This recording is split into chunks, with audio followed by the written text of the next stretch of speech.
महाराज, महाराज।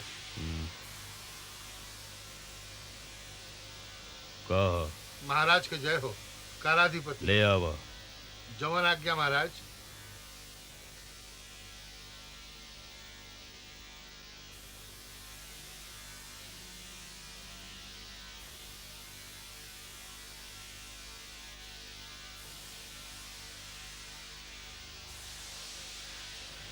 महाराज के जय हो। का समाचार है? राजकुमारी बिटिया का जन्म दे लिया। बेटी? बेटी के जन्म दे लिया? बाकी वो ऋषि तक कहले रहे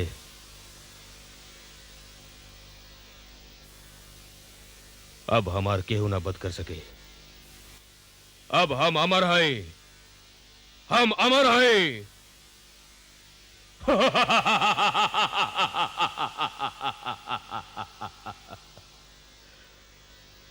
मतलब हम अपन दुलारी बहन देवकी आप परम मित्र वासुदेव के अनासे अतना बड़ा दंड देली, ओकरा बेटन के हत्यारा बनली। हम ओ ऋषि के मृत्यु दंड देव। ओ ऋषि के ले आवल जाए। जवन आज्ञा महाराज।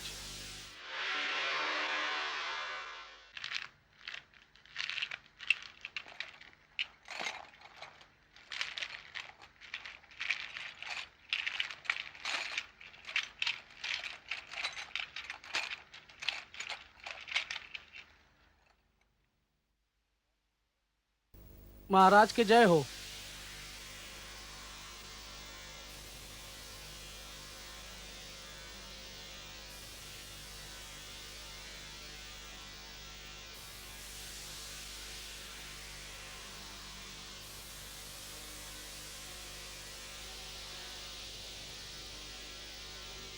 ते तो कहले रहले कि देवकी के 8वां बेटा हमार हत्या करी।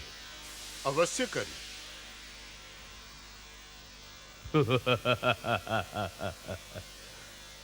ओकरा यहाँ 8वां बेटा जन्म बेना कइल। ए बेर देवकी एगो लड़की के जन्म देली ह। देवकी का कुंडली में कन्या है नहीं कंस। ओकर 8वां बेटा तो जन्म ले चुकल बा और यू तोहरा के मार के ए संसार के तोरा अत्याचार से मुक्त कराई और यह युग के परम सत्य हो। ना! रे अन्यायी कंस सुन, कुमति तोरी तरवार तो है मिटाई एक दिन।